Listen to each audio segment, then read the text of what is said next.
was 2 days after my motorcycle broke down in the Nevada desert that I made the recording.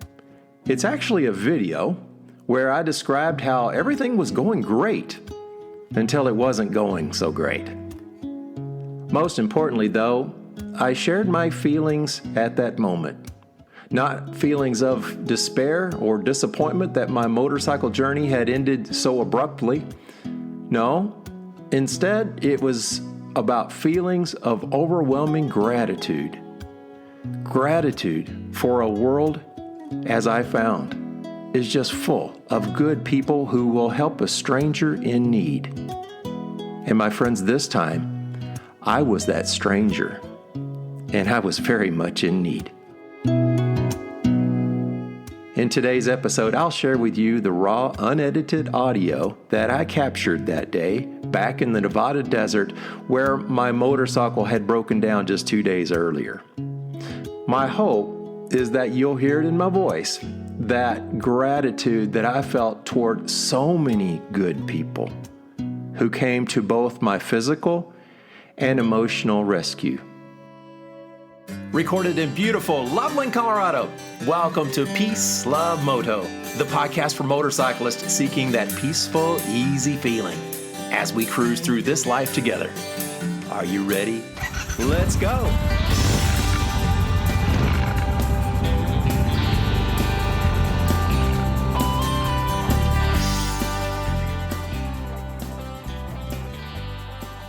Hey friends, Ron Francis here. I've been keeping kind of a video log of this 4,000 mile motorcycle trip I was taking, solo trip out across the western United States. First 3,000 miles went fantastic. And then things happened. So I originally, I went from north of Denver, where we live, in Loveland, Colorado, worked my way over to just over the mountain pass from Jackson Hole, Wyoming, to Victor, Idaho, where my great friends Joe and Jill live. They have a beautiful home out there, and I stayed the night with them, and just had a wonderful, wonderful time with them and their extended family. And then from there, I started working my way up to Redmond, Oregon, where I attended the BMW National Rally for BMW motorcycle owners. Great time there, really great time. Spent a couple of nights out there. Then I worked my way up to the tip of Oregon, the northwestern tip. So I rode the Oregon coast down highway. It's either Highway 1 or 101. I think it was Highway 1. Oh, just beautiful. Took some pictures, and I think I shared a video on that too. Worked my way into Northern California, then down to Sacramento, and then over towards San Francisco, where I rode across the Golden Gate Bridge twice. I was utilizing a new GoPro camera that I got. Hopefully I got a good video out of that. And so from the San Francisco area, I started working my way back this way to go toward home. So I made it over to Reno, Nevada, spent a night there. So from Reno, it's about 1,000 miles home. So you go by way of Salt Lake City, cross Highway 80, and then from Salt Lake City, you work your way down through over to Wyoming, and then into northern Colorado, and I'm home. Well, anyway, I got to about a mile up the road, just past this one and only little gas station out here, and I felt a really bad vibration in my bike. Did not feel good at all. I thought maybe I've got a blown tire, but this doesn't feel like a blown tire. So I pulled off the road. And tires were fine. Put the bike in neutral, revved the motor. The motor sounded just fine. Put it in gear. It was a bad clunk sound when I got it into first gear. Barely got it into first gear. So, this bike has there it is, by the way. This bike has a drive shaft instead of a chain, which is a fancy BMW thing. And normally, they're extremely reliable, but not this time. Relatively new bike. And we've got 15,000 miles on it. I just bought it last August. Anyway, I'll spare you all the details on that. So I got myself back over here to this gas station, and there's a bitch over there. And I called BMW roadside support, and they went to work trying to dispatch a tow truck, which was essentially going to take about 2 hours. So I had some time to kill, so I sat on the bench over there had one of these, had my Red Bull, and I had some other stuff. Meanwhile, while I'm sitting there, a fella came up to me. He'd stopped here for gas, and he said, "Looks like you've got trouble." I said, "Yes, sir, I do." He was really nice. I explained the whole story to him. And he went on to tell me that, he said, "That's my house over there." He said, "That's where I live." He said, "If you don't get a tow truck here, or for some reason, you're not going to be able to get back to Reno," which is the closest BMW dealership, by the way. "If you're not going to be able to do that, my wife and I would like to have you over for dinner and spend the night with us." And I told him, "Well, I really appreciate that." He gave me his telephone number, and he said, "You call me, you let me know if you need to come over here, and we'd love to have you. And then somehow we'll get you back to Reno and your bike." So I thought that was wonderful. Well, it was about another hour, I guess, and finally the tow truck did come. But as we're in the tow truck with my bike in the back, working our way back toward Reno, he called, and he just wanted to find out if I'm okay. And I thought, wow, that's really, really nice. You know, I try to make it a habit of helping out strangers when I can, whether it's a tip or just help somebody on the side of the road or a kind word or a smile, whatever. I try to do that.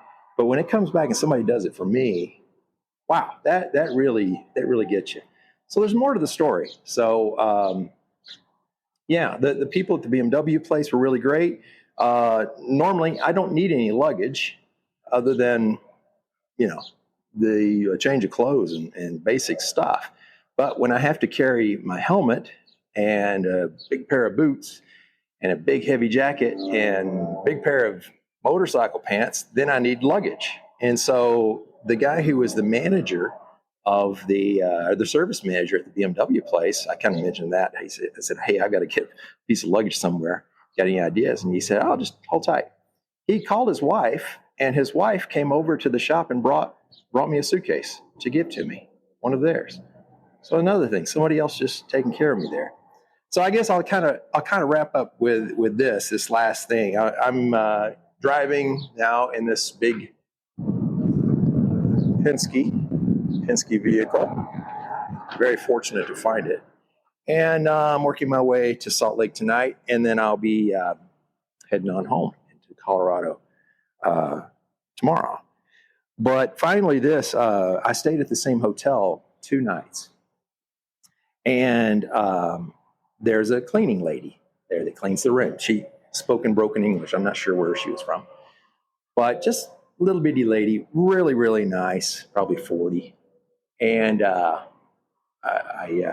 when I was getting ready to leave for my second night, which was just this morning, I was getting ready to leave, I made it a point to give her a real nice tip. And I kind of told her what was going on. That, hey, I'm trying to work my way back home after my motorcycle broke down. Well, she was just so gracious and just kind of over the top, shocked, whatever, which is great. And then I had to go back into my room to grab one more thing that I'd forgotten. And when I came out of my room, that lady came over and hugged me and wished me a safe journey. And that's why you do things like this. Sometimes you need to be out by yourself, a little bit desperate and dependent on the Lord, and try to do good things for other people, because, boy, does it come back and it hits you right in the heart. And I'm just so grateful for all my friends on Facebook who have been supportive of this whole trip, and how incredibly blessed I've been by God's angels to keep me safe, and incredibly blessed with so many things, especially friends just like you. Thanks so much. Well, that was it. I know the audio wasn't very good, but if you happen to see the video, I was not in a very protected place, protected from the wind or highway noises or anything. You know, I guess with this podcast, I've made every effort to make it very real. Sometimes it's a little bit raw too, but I've tried to make it real so that you'll understand how I feel and how so many of us feel about this incredibly wonderful, fun, scary, and delightful sport that we do, this motorcycling thing. A lot of people don't understand it, but those of us who ride a lot and really fell in love with it, we get it. So I guess it's fair to say that wherever we go, out on the bike, yeah, there's scary times, and we kind of wonder what's going to happen here and there. But if you have faith in humanity, I think 9 times out of 10 you'll come out just fine. And I certainly did. That was an adventure that I'll never forget. And people I'll never forget as well.